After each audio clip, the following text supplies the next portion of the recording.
बिस्मिल्लाहिर्रहमानिर्रहीम। अस्सलाम वालेकुम। कैसे हैं आप लोग? उम्मीद है कि आप सब ठीक होंगे। आज मैं आपके लाई बहुत ही ज़बरदस्ती चॉकलेट केक की रेसिपी। तो ये चॉकलेट हॉट मिल्क केक है। तो सबसे पहले हमने इसके लिए यहाँ पर 3 एग्स ले लिए हैं, जिनको हमने एक बॉल के अंदर तोड़कर ऐड कर लिया। इसके बाद हमने इसके अंदर 1 मग पाउडर शुगर ले ली है। आप इसकी जगह आइसिंग शुगर भी ऐड कर सकते हैं। इसके बाद हम इसको इतना बीट करेंगे कि ये अच्छी तरह से फ्लफ़ी हो जाए। तो जब तक हम इसको बीट करते रहेंगे। और अगर आप मेरे चैनल पे नए हैं तो मेरे चैनल को ज़रूर सब्सक्राइब कर दिएगा, बेल आइकन के बटन को भी ज़रूर प्रेस कर दीजिएगा। तो हम इसको बीट करते ही जा रहे हैं ताकि जब तक ये फ्लफ़ी ना हो जाए। इसके बाद हमने यहाँ पर तकरीबन 5 मिनट हो गए थे। तो इसके बाद हमने यहाँ पर कुकिंग ऑयल ऐड कर दिया। बिस्मिल्लाहिर्रहमानिर्रहीम। तो इसके अंदर कुकिंग ऑयल ऐड करने के बाद अब सर पर दोबारा बीट करेंगे। तो देखिए इसकी कंसिस्टेंसी कुछ इस तरह की हो गई। इसके बाद हमने यहाँ पर 2 मग ऑल पर्पस फ्लोर यानी मैदा ऐड कर देना है। तो इसके बाद हम इसको छान लेंगे। तो छानने से ये होता है कि अगर आप इसके अंदर कोई कचरा वगैरह हो तो वो भी निकल जाता है। और सेकंड ये है कि ये बहुत इसके अंदर एयर आ जाती है, जिससे हमारा केक बहुत ज़्यादा फ्लफ़ी बनता है। तो ये स्टेप आप ज़रूर करा करें। अगर आप एक स्टेप फॉलो करेंगे तो आपका केक कभी ख़राब नहीं होगा। तो इसके बाद हम इसके अंदर यहाँ पर 1 टेबल स्पून मैंने इसके अंदर बेकिंग पाउडर ऐड किया। तो इसको हम इस तरह मिक्स करेंगे स्पैचुला की मदद से। इसको फ़ोल्ड करना है। फ़ोल्ड एक साइड पर ही होता है, एक साइड पर हम इसको स्पून चलाते जाएंगे तो ये फ़ोल्ड हो जाएगा। तो अब इसकी कंसिस्टेंसी बहुत ज़्यादा थिक है। तो इसके अंदर फिर हमने 1 मग मिल्क लिया और उसके अंदर जो मैंने बटर ले लिया है, 2 टेबल स्पून होता है ये। तो 50 ग्राम्स ये बटर होता है। तो इसके अंदर 50 ग्राम्स बटर ऐड करेंगे। इसको जब तक ये मेल्ट हो जाएगा इसके अंदर, तो इसको डालकर हम इसको इस तरह से स्पून से चलाएंगे ताकि इसकी कंसिस्टेंसी भी ठीक हो जाए। और ये हॉट मिल्क केक होता है तो इसमें मिल्क हॉट जाता है। इसके बाद हम इसके अंदर 3 टेबल स्पून कोको पाउडर के ऐड कर दिए ताकि इसका बहुत मज़े का चॉकलेटी फ्लेवर सा आ जाए। Sorry, 4 table spoon cocoa powder add करे थे। तो इसके बाद हम इसको स्पून चलाएंगे। वही एक ही साइड पे फ़ोल्ड करते रहना है, हमने साइड चेंज नहीं करनी। एक ही साइड पे हम इसको फ़ोल्ड करेंगे। अगर आप उल्टी सीधी साइड से करेंगे तो आपका केक ख़राब हो सकता है, यानी इसकी एयर निकल सकती है। तो अगर आप एक साइड पे फ़ोल्ड करते रहेंगे तो इसकी एयर नहीं निकलेगी। तो इसको इस तरह फ़ोल्ड करेंगे आराम से जब तक इसका कोको पाउडर इसके अंदर अच्छी तरह से डिज़ोल्व ना हो जाए। तो ये देखें बहुत ज़्यादा ज़बरदस्ती ये कोको पाउडर और इसका बैटर बन चुका है। तो अब हम इसको अपने मोल्ड में डाल देंगे जिसमें हम बेक करना था। जिसके साइड में इसके साइड में हमने यहाँ पर बटर पेपर लगा लिया था। आप कोई भी पेपर लगा सकते हैं।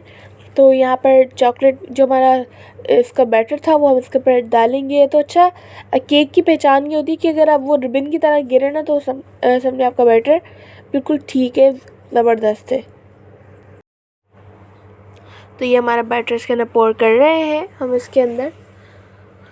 तो इसके अंदर पोर करके हम इसको टैप करेंगे ताकि इसके अंदर की एयर निकल जाए। तो अगर इसके अंदर एयर रह जाती है तो बबल्स बन जाते हैं। तो इस तरह टैप करने से इसके अंदर बाद में बबल्स नहीं बनते।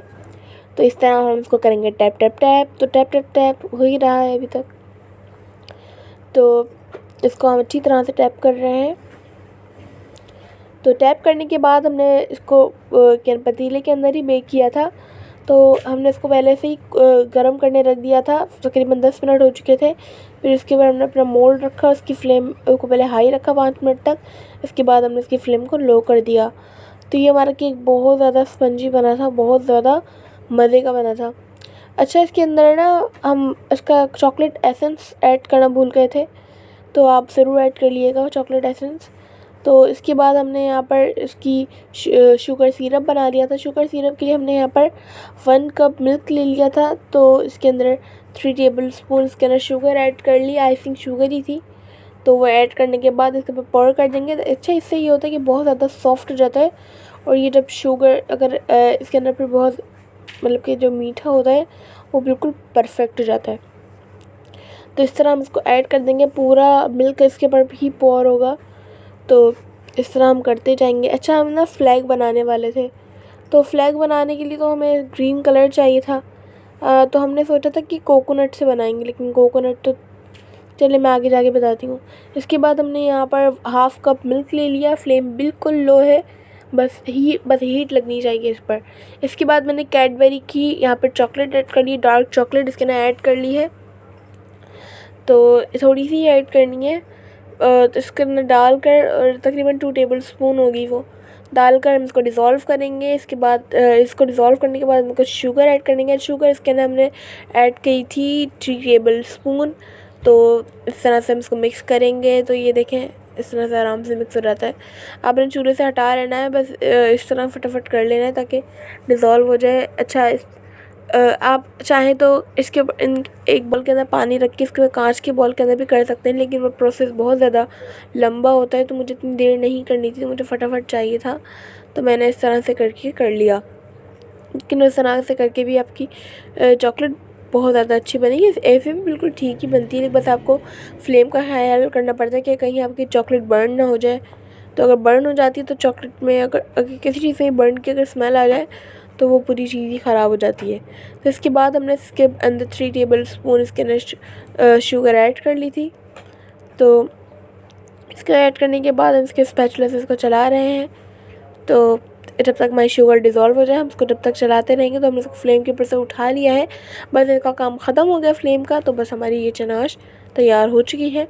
अच्छा, मैंने ना केक के ऊपर ना कंडेंस मिल्क भी स्प्रेड किया था दूसरे दिन। ये तो पूरी रात मैंने मिल्क सिरप जो उसके अंदर डाल के रखा था, बस मैंने दूसरे दिन कंडेंस मिल्क डाला था, बहुत सारा डाला था, काफ़ी, मैंने 4 टेबलस्पून डाला तकरीबन इसके ऊपर। तो इसके बाद मैंने इसके ऊपर चॉकलेट चनाश ऐड कर ली, और इससे बहुत ज़्यादा मज़े का लग रहा था, ऐसा लग रहा बहुत चॉकलेटी था। तो आप ये ज़रूर ट्राई करिएगा। आप इसको माइक्रोवेव के अंदर भी बना सकते हैं। माइक्रोवेव में बनाने का तरीका 180 डिग्री पर इसको पहले प्री हीट कर लें, इसके बाद इसको अंदर रख लें, फिर 160 डिग्री पर इसको कुक कर लें तकरीबन 30 मिनट्स के लिए। तो ये आराम से हो जाता है। तो इसके बाद हमने इसके ऊपर एक इस तरह से रख लिया ताकि ये दूसरी साइड पे कोकोनट ना जाए। अच्छा, हमारा मतलब हमने करना ये था कि हमने ना पाकिस्तानी फ्लैग बनाना था। तो हमने एक साइड पे कोकोनट लगाया, दूसरी साइड पे हमारे पास ग्रीन कोकोनट नहीं था। हमने क्या करा, उसमें फूड कलर ऐड कर दिया, पाउडर और फूड कलर था।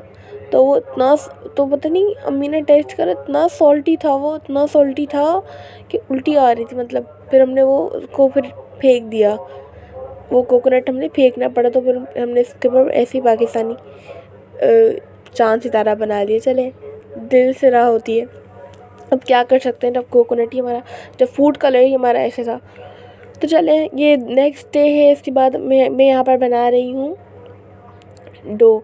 तो ये डो किसके लिए बना रही हूँ, मैं नान के लिए बना रही हूँ। तो हमने आज माइक्रोवेव लिया था, तो इसके लिए हमने कहा कुछ ट्राई किया जाए। तो हमने यहाँ पर नान बनाने के लिए डो बनाई। डो बनाने के लिए मैंने यहाँ पर 3 मग यहाँ पे मैंने मैदा ले लिया, और इसके बाद मैंने हाफ़ टेबल स्पून इसके अंदर ईस्ट ऐड करी, हाफ़ टेबल स्पून ही बेकिंग पाउडर इसके अंदर ऐड करेंगे, और इसके बाद 3 टेबल स्पून इसके अंदर योगर्ट ऐड करेंगे। अच्छा, योगर्ट मैंने इसलिए ये चीज़ें कम डाली हैं क्योंकि योगर्ट भी आपको पता है फुलाने का ही काम करता है, तो फिर इसके अंदर कम ही डालिए। तो इस तरह करने के बाद हम इसके अंदर योगर्ट भी ऐड कर लेंगे, बेकिंग पाउडर ईस्ट डालेंगे बाद। तो आपका तो इस तरह करके कर सकते हैं। अगर आप इसको योगर्ट को आप स्किप भी कर सकते हैं, लेकिन इस योगर्ट डालने से बहुत ज़्यादा स्मूथ बनती है। तो इसके बाद हमने यहाँ पर जो मिल्क लिया था उसके अंदर 1 टेबल स्पून शुगर ऐड करी थी, तो वही मिल्क हम इसके अंदर ऐड करेंगे और अपनी डो बना लेंगे। अगर आपको यहाँ पर मिल्क कम लगे तो आप फिर थोड़ा सा पानी भी डाल सकते हैं, तकरीबन 3-4 टेबल स्पून मैंने और डाला था इसके अंदर वाटर, तो मुझे मिल्क कम पड़ गया था। तो इस तरह करके हम एक स्मूथ सी डो बना लेंगे। ये इतना मुश्किल लगती है मुझे, बहुत ज़्यादा मुश्किल लगती है, क्योंकि ये हाथों से बहुत चिपकती है, इसको संभालना मुझे बहुत ज़्यादा मुश्किल लगता है। लेकिन हो जाता है, बन तो अच्छी जाती है, लेकिन बस पता नहीं क्यों इतना मुश्किल मुझे क्यों लगता है। अम्मी को नहीं लगता, मुझे बहुत लगता है। तो 3 टेबल स्पून इसके नाम हमने इस स्टेज पे वाटर ऐड कर लिया। तो अब हम इसकी एक स्मूथ सी डो बना लेंगे, इतनी प्यारी सी। और बस यही किया, तो इस तरह से हम कर ले। और मेरे पेपर्स भी स्टार्ट होने वाले हैं, तो बस मैं इसकी प्रिपरेशन भी साथ साथ कर रही हूँ। तो फिर इतना टाइम नहीं होता कि मैं वीडियो उसी दिन एडिट करूँ, तो अब वीडियो आपको थोड़ी लेट ही मिला करेंगी, क्योंकि पेपर्स भी होने वाले हैं। तो मंडे को मेरा फ़र्स्ट पेपर है, तो आप लोग मेरे लिए दुआ ज़रूर कीजिएगा कि अल्लाह पाक मुझे कामयाब करे। तो इसके अंदर फिर हमने यहाँ पर एग ऐड कर लिया, इसके बाद सॉल्ट ऐड कर दिया। तो अगर आप इसको स्टार्टिंग में भी ऐड करना चाहें तो कर सकते हैं, इसकी कोई कैद नहीं होती, कुछ भी नहीं होता। तो इस तरह से भी अगर आप करना चाहें तो आप कर सकते हैं। तो ये हमारी डो भी जब तक गुन रही है इतनी ज़्यादा हाथों से चिपकती है। तो इसके बाद मेरे हाथ तो इतने ज़्यादा मैसी हो गए थे, पूरे हाथ। इसके बाद यहाँ पर हमने इसके अंदर मैंने घी ऐड कर दिया ताकि ये मेरे हाथों पे से भी हटे, और ये खैर हाथों पे से तो मेरे नहीं हटा, ये डो ही संभल गई। शुक्र है बस डो ही संभल गई, तो बड़ी बात थी। 1 टेबल स्पून उसके अंदर घी ऐड करके इसको हमने डो को इस तरह संभाल लिया। तो ये जब ये वीडियो मेरी अम्मी ने देखी तो इतना हंस रही थी कि तुमने अपने हाथों का क्या हाल किया है। मैंने बोला अम्मी मुझे इतना कहाँ आता है, इतना मुझे डो वगैरह मैं नहीं करती, बस ज़्यादा केक और ये छोटी छोटी चीज़ें बस कर लेती हूँ। मतलब डो वाले काम, ये रोटियों वाले काम मुझे इतने आते नहीं हैं। तो इसके बाद हम यहाँ पर जो हमारी डो है बिल्कुल रेडी हो चुकी है, फ्लफ़ी भी हो चुकी है। तो यहाँ पर 1 आवर हुआ था, तो अभी मैंने कहा था उसको ओवर रेस्ट करने के लिए रखते हैं। तो मैं इसको दोबारा से इस तरह कर रही थी, और दोबारा से इसके ऊपर घी लगाऊंगी और फिर इसको रख दूँगी। तो मैंने 1 आवर के लिए फिर दोबारा से मैंने इसको रखा, तो ये बहुत ज़्यादा अच्छी से फ्लफ़ी हो चुकी थी। तो बहुत ज़्यादा हमारी डो ये अच्छी बन चुकी थी। मैंने क्या इस डो को मैंने रखा एसी वाले रूम में। अब एसी वाले रूम में जब रखा तो फिर वो डो तो 1 घंटे में इतनी ही राइज़ होगी, वरना इतनी अच्छी राइज़ हो जाती है। तो उसके बाद मैंने इसको किचन के अंदर रख दिया था, ओवन के अंदर ही, ताकि अच्छी तरह से राइज़ हो जाए। इसके बाद मैंने पोटैटो नान बनाए थे। तो मैंने यहाँ पर 2 पोटैटोज़ ले लिए थे, जिसको मैंने स्लाइस में इस तरह मोटे मोटे स्लाइस में काट लिया था। 1 छोटी साइज़ की अनियन ले ली थी, जिसको मैंने इसका कवर उतार कर और इसको पहले इस तरह करके फिर मैंने चॉप्ड कर लिया था, बिल्कुल बारीक बारीक। तो अपने बिल्कुल फाइन चॉप्ड कर लेना है इस तरह, बस जिस तरह आप ऑमलेट के लिए चॉप्ड करते हैं वैसी ही अनियन होनी चाहिए। तो इस तरह हम कर लेंगे अपनी अनियंस को, इस तरह चॉप्ड हो रहे हैं हमारे अनियंस। तो इस तरह ही अनियंस हमारे चॉप्ड हो रहे हैं। और अगर आप लोगों ने अभी तक मेरे चैनल को सब्सक्राइब नहीं किया तो आप प्लीज़ सब्सक्राइब कर लें, क्योंकि मैंने देखा कि मेरे जो वॉच करते हैं वीडियोस को 65% लोग ऐसे हैं जो अनसब्सक्राइब्ड हैं, जो ऐसे ही देखते हैं, और जो सब्सक्राइब्ड हैं वो बहुत ज़्यादा कम। तो अनसब्सक्राइब जो हैं वो प्लीज़ सब्सक्राइब कर दीजिएगा। तो इसके बाद यहाँ पर हमने 4 चिलीज़ ले ली थी, और इतनी ज़्यादा ये तेज़ नहीं थी। और इसके बाद हम इसको इस तरह चॉप कर लेंगे, और ये भी अपने इस पोटैटो डो के अंदर ही ऐड करेंगे। ये मैंने अनियन के अंदर ही ऐड कर दी। अच्छा, यहाँ पर मैंने इतनी ज़्यादा स्पीड कर दी, ऐसा लगता है कि बहुत बड़ी कुक हूँ मैं कोई। तो खैर, इसके बाद हमने यहाँ पर अपने सारे पोटैटोस निकाल लेंगे। ये मैंने इसी के अंदर कर लिए थे, इतने ज़्यादा मज़े के लग रहे थे। अच्छा, मुझे इस तरह पोटैटोस वैसे भी बहुत ज़्यादा पसंद है। मैं वैसे भी बॉयल करके चाट बनाकर मुझे वैसे भी बहुत ज़्यादा अच्छे लगते हैं, वैसे भी सबको ही अच्छे लगते हैं शायद। तो इसके बाद हम इसके छिलके जो है उनको रिमूव कर लेंगे इस तरह से। तो रिमूव कर लेंगे अपने छिलकों को अच्छी तरह से।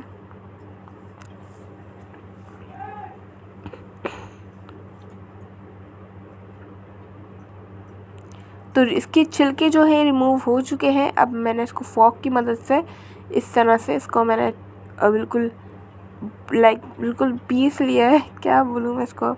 मैंने इसको बिल्कुल इस तरह फोक की मदद से इस तरह कर लिया है, ताकि इसकी बिल्कुल जो इसकी मोटी मोटी जो चम्प्स ना बने, ये बिल्कुल बारीक चॉप्ड हो जाए।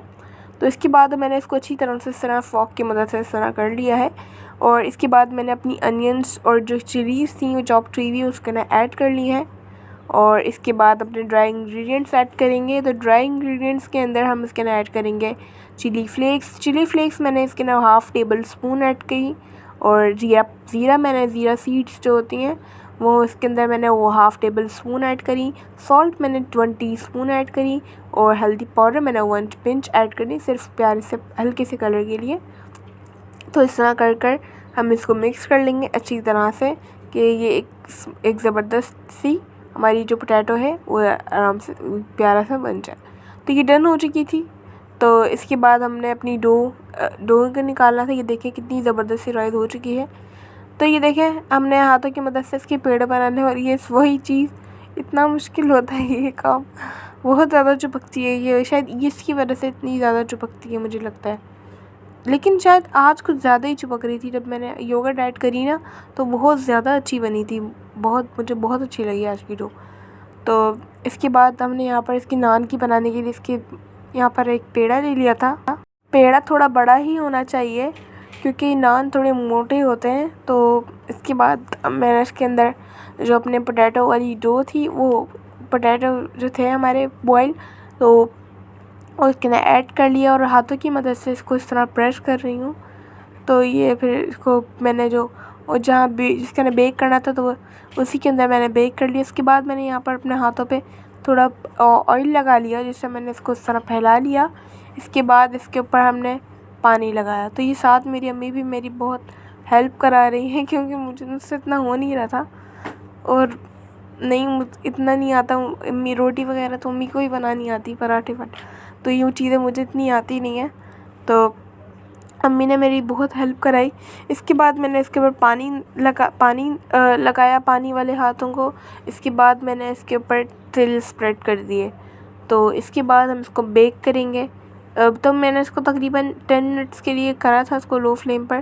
तो ये अच्छी तरह से बेक हो चुका था और ये निकलते ही खा चुके थे सब, इसलिए मैंने आपको इसकी वीडियो नहीं दिखा पाऊँगी कि ये खा लिया था सबने, इतना ज़्यादा यमी था ये कि जब निकला था ये ओवन से और निकलते ही खा लिया था हमने।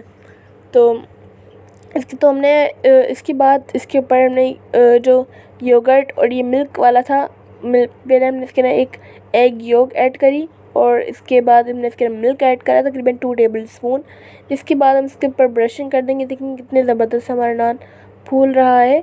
तो इसके बाद हमने इसके ऊपर ब्रशिंग कर दी। तो अम्मी ने सोचा कि बाप सबके पास तो माइक्रोवेव होता नहीं है, तो क्यों ना हम उसको फ्लेम पर भी कुक करना सिखाएं। तो इसके बाद जो हमारे पास ग्रिलर है, हमने इसके ऊपर अपना नान को रख दिया। इसको अम्मी ने बिल्कुल लो फ्लेम पर इस तरह कर लिया। ये सिर्फ नान है, ये पूरे वाला नान पोटैटो नान नहीं था। तो इसके बाद अम्मी इसको इस तरह से कुक कर रही हैं अपने नान को ये। तो ये भी बहुत ज़्यादा मज़े का था ये, मतलब ये कि खाने के साथ खाने वाला था और वो इस तरह केचप के साथ खाने वाला था। तो इसके बाद जो नान हमारा कुक हो चुका था, तो उसके बाद हमने घी लगा लिया ताकि ये बहुत सारा सॉफ्ट हो जाए और बहुत ज़्यादा मज़े का हो जाता है। ये देखें कितने ज़्यादा सॉफ्ट से हमारे नान बने, ये फ्लेम पर भी कितना ज़्यादा सॉफ्ट बनता है। तो इसके बाद ये पोटैटो वाला नान था, तो ये पोटैटो वाला नान भी मैंने कुक इस तरह कर लिया। तो अच्छा मैंने इधर क्या करा, मैंने ना इसको जब अम्मी ने इसको बंद किया ना, मैंने उसके ऊपर ना पानी लगा दिया और पानी लगाने से ना ये चिपक गया, दूसरी वाली ग्रिलर इस पर चिपक गई। तो अब ये गलती मैंने किया, अब ये गलती कभी नहीं करिएगा। इतनी मुश्किलों से फिर अम्मी ने उसको निकाला, लेकिन इतने ज़्यादा यमी थे ये खाने में, बहुत ज़्यादा केचप के साथ, तो टमाटो केचप के साथ बहुत ज़्यादा मज़े के लग रहे थे। तो इसको भी इस तरह से कर लिया था। ये देखिए कितनी मुश्किलों से मैंने इसको निकाला। तो इसके बाद हमने घी लगा लिया। आप इसके ऊपर बटर भी लगा सकते हैं। तो ये देखें कितने ज़बरदस्त हमारे रोगनी नान तैयार हो गए हैं। तो ये पोटैटो वाला जो, ये देखिए कितने ज़बरदस्त हमारे पोटैटो नज़र आ रहे हैं। तो ये इतना ज़्यादा सॉफ्ट और इतना ज़्यादा, यकीन करें मुंह में जाते ही घुल रहा था, ये वाला बहुत ज़्यादा ज़बरदस्त था। तो इसके बाद हमारे पास थोड़ी सी डो और बच गई थी और अब हमने सोचा इसका क्या करें। तो हमने सोचा इसकी क्यों ना पिज़्ज़ा ब्रेड बना लें, कि हम पिज़्ज़ा बना लेंगे इसका। फिर मैंने सोचा कि ठीक है, क्यों ना हम इसकी पिज़्ज़ा ब्रेड ही बना लें। तो हमने इसकी एक पिज़्ज़ा ब्रेड बना ली। तो ये पिज़्ज़ा ब्रेड पहले मैंने बनाई थी, तो अम्मी को पता नहीं था कि इसके ना फॉक से भी इस तरह करते हैं, तो फिर अम्मी ने इस तरह ही कर ली थी। तो इसके ना बबल्स फूल गए थे, खैर इतने तो फूले थे तो कुछ ख़त्म भी कर रहे थे, लेकिन इसके ना फॉक हो जाते। तो चले कोई खैर है, कोई बात नहीं, इतना हो ही जाता है। लेकिन कितनी ज़्यादा सॉफ्ट सी हमारी पिज़्ज़ा डो बन गई है। अब देखिएगा आज हम पिज़्ज़ा बनाएंगे। तो अल्लाह हाफ़िज़, अपना ख्याल रखिएगा, बाय बाय। फिर दोबारा एक नई रेसिपी के साथ मिलेंगे।